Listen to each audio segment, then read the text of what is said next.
Now, if you clicked on this video because of the thumbnail, you already know about the movie that I'm going to be talking about today. But if you clicked on this video simply off of the title with very little to no knowledge about the movie I'm going to be talking about, then I want you just to settle back, relax, and give me a few minutes of your time to become a movie apologist a little bit.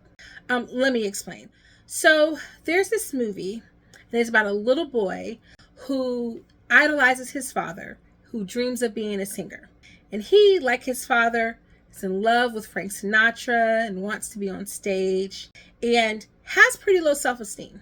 His father eventually leaves, and he is raised by his mother and his grandmother. As he gets older, that thirst for the limelight and that craving to find his father and to win his approval launches him into a musical career. And he joins a boy band. Stay with me. He becomes the jokester, the rebel, the outrageous one in the boy band. And this leads him down a spiral of drugs and rock and roll. There's probably some sex in there too.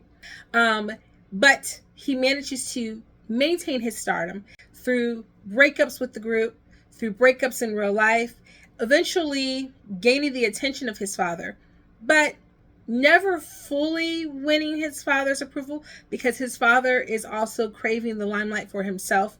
It gets a little messy, but through the highs and lows of this young man's career, we see a truly human story of the thing that we all long for in life: acceptance. Now, if I told you about that movie, and then I mentioned that that movie had great performances, really cool use of CGI, not anything avant-garde, but really cool nonetheless. Again, great music, good dance numbers, great use of color, probably some of the best editing and cinematography from 2024. Would that capture your attention? Would that make you want to watch?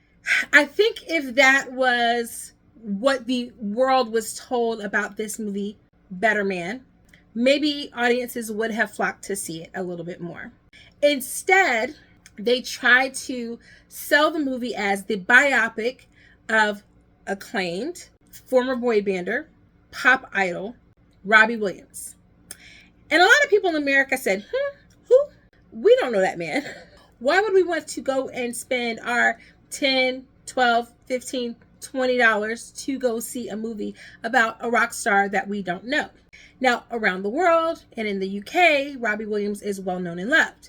But I'm going to take you back to the 1990s, to the time of satellite television, and you had the row of television shows or cable channels that was geared toward music.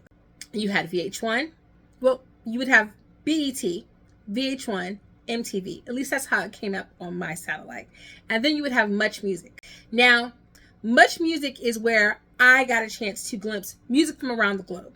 And so one of the most impressive musical numbers in this movie comes from a song by Robbie Williams called Rock a DJ that I remember watching the video for in real time and was floored, shocked, in awe, slightly disgusted as we watch this pop singer sing about having a good time and longing for attention and everyone wanting a piece of him, to the point in the video where he is tearing off his skin as he is surrounded by models who all want a piece of him. It's actually a really great video. And Better Man, the 2024, because it was released at Christmas time, biopic of Robbie Williams, is a really good movie. I mean, really good. And as someone who is a fan of the Broadway version of Wicked, there were things about the film adaptation that I did not love. Namely, the pacing was a little rough for me. That is not the case with Better Man. Better Man is fun and brash and loud and energetic and human. And I would say should be in the same conversation as Wicked for Best Musical at the Oscars. And unfortunately, at the box office, it is epically bombing. Now, there are a couple of reasons why, and it's nothing to do with the movie and everything to do with the marketing around the movie And I think to a greater extent, this conversation that we are having, cinephiles, people who love movies, people like you who love movies, who say you love movies, and whether we actually want new and original concepts. Because Wicked did extremely well at the box office. It's not really that new, right? It's an IP that is already well known and loved.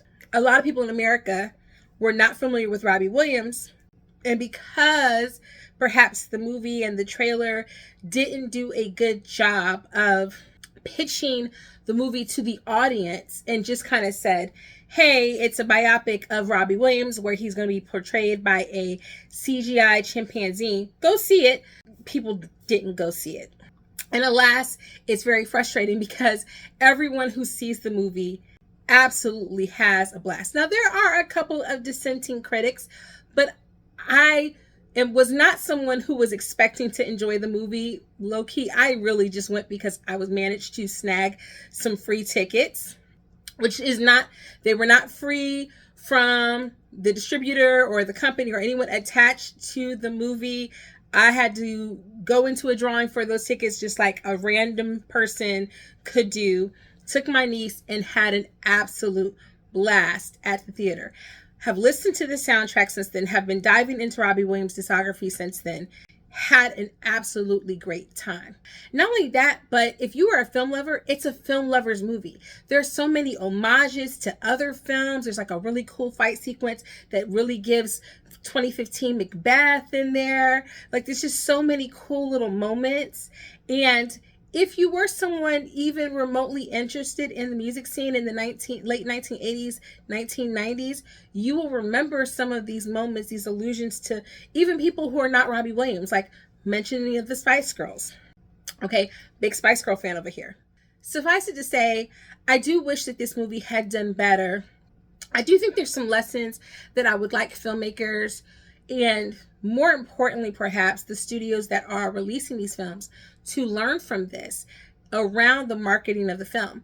Robbie Williams did a lot of marketing for this film, I think in the UK, and some light marketing to younger audiences, but this film should have been heavily promoted on social media.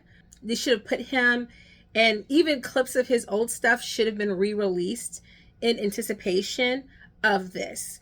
I think some of that would have at least gotten people interested, but I would have gone a completely different route.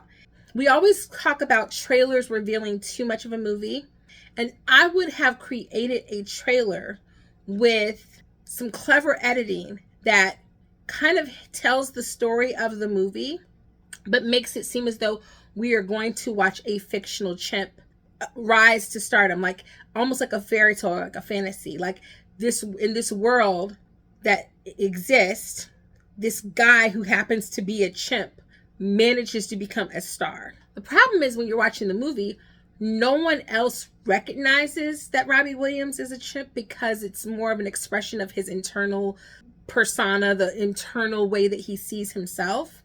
But it would have been really interesting, at least from a marketing standpoint, if the trailer led us to believe that no, everyone was walking around thinking, why the heck is this chimp becoming famous?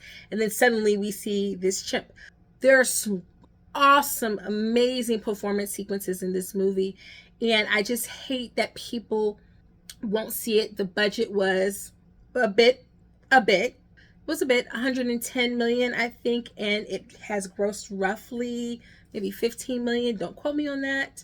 But I know it only grossed about $1 million on release weekend in the US, which is not good. And so I fear that this will likely become a cult classic. This will be one of those movies that once it releases to streaming, people will stumble upon it and will like it and will love it and will continue to watch it again and again. I know I would pay to go see this movie again. If I wasn't suffering from the id, I would probably have gone and seen it again this weekend because it was that fun. And so I implore you that there is still time while it's still in the theaters to go and see Better Man. It is a good movie. But if you are just staunchly going to wait until it hits home, definitely check it out when it hits streaming. Let me know if you knew who Robbie Williams was before this movie and what your marketing approach would have been to help rescue this movie if you've already seen it. And I'll see you guys in the next video. Toodles.